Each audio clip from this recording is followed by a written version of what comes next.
Kyle Larson a year ago watched the race from North Carolina. Today, he's a Cup Series champion. Kyle Larson has won races, a championship, and made a huge comeback. But some still think he hasn't proven himself yet. Why do people doubt one of NASCAR's best drivers? There's more to his story than most fans know. Kyle Larson was born in Elk Grove, California on July 31, 1992. Before he ever climbed into a stock car, he cut his teeth racing outlaw karts and sprint cars across the dirt tracks of Northern California.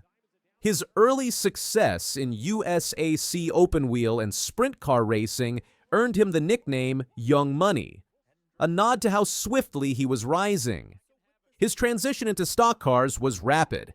In 2012, he claimed the NASCAR K and N Pro Series East Championship, proving his versatility before he'd even arrived in the big leagues. This dirt-to-asphalt evolution mattered.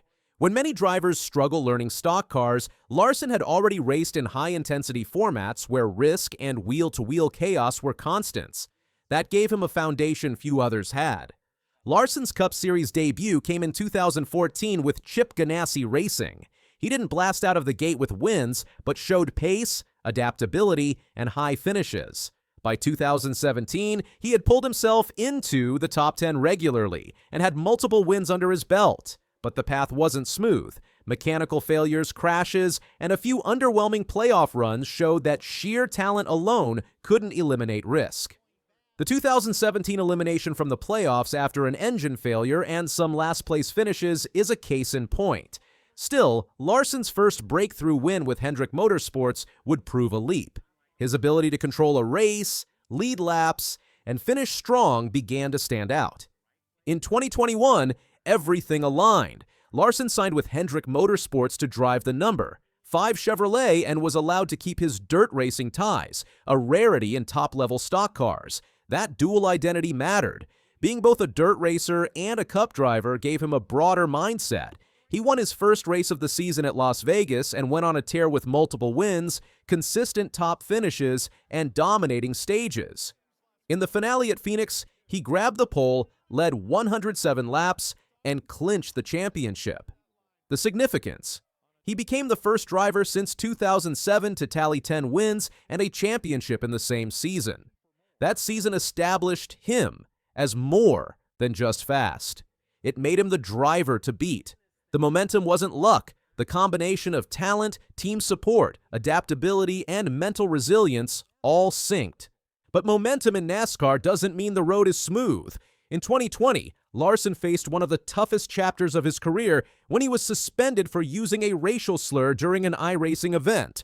The fallout was immediate: loss of his team, loss of sponsor support, and a public reckoning.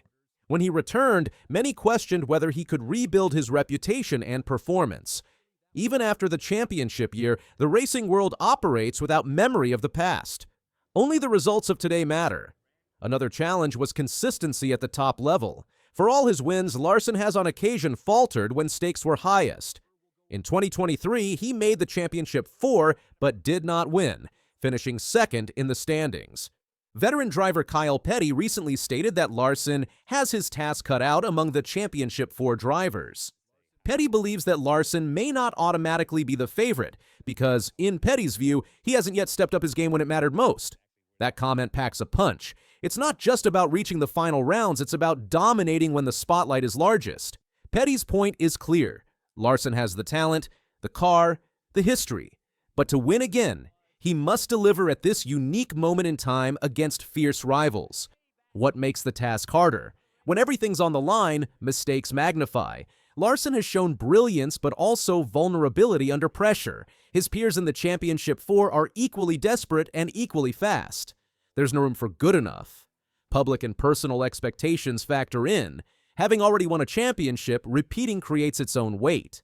The narrative changes from, can he win, to, can he dominate again? Marcus Petty's observation is a reality check. Talent alone doesn't guarantee a second title. The margin for error is razor thin. What the typical highlight reel may miss is the human side of Larson. The dirt track racer still sneaks in sprint car and midget racing events when he can.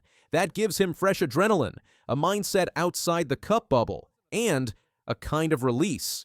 He's also been outspoken about his love for racing's cultural side. yet he has opinions that stir attention.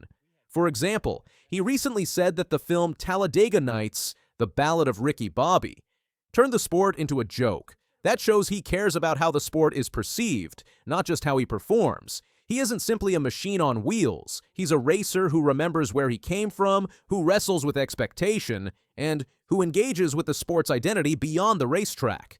Larson's recent seasons underscore both his strength and the challenge. In 2023, he finished second in the standings with 4 victories, 15 top 5 finishes, and a massive share of laps led. In 2025, he already notched multiple wins and moved to over 30 Career Cup wins. His career total continues to climb, and his average performance on tracks remains among the best in the series. Yet for fans, the key question is, can he take the next step or retake it? That step is winning when it matters most. In the finale, in the Championship 4 scenario where every decision, every pit stop, every risk counts more than ever. Larson's story now is partly about legacy. He's not just racing for wins, but for sustained greatness, and that might just be the toughest race of all. Talent alone is not enough. The road from local dirt track to NASCAR champion is littered with broken dreams. Larson made it, but he still fights. Vulnerability shapes great characters. The suspension, the setbacks, and the recoveries create a narrative of resilience. That's more engaging than someone who simply wins every time. The moment you win becomes the moment the pressure builds. For Larson, the next level is not can I win, but can I conquer? That internal shift is often overlooked. Looking ahead, Larson's goals are clear. Reclaim the top spot. Deliver in the biggest moments. Reinforce his legacy. He'll have to navigate mounting expectations, younger challengers, evolving cars, and a fan base that expects dominance. But perhaps most importantly, he'll need to keep his fast instincts while staying mentally disciplined, balancing the dirt track warrior and the Cup Series strategist. If he pulls that off, we won't just remember him as a champion. We'll remember him as one of the greats.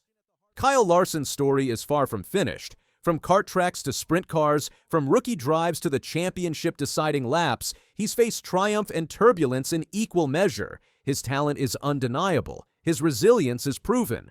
But the most compelling chapter might still be ahead. Because right now, his task is not simply to win. It's to seize the moment when everything is on the line. And if he does that, his legend will be so much more than the sum of his victories. The next lap could be the defining one for Kyle Larson.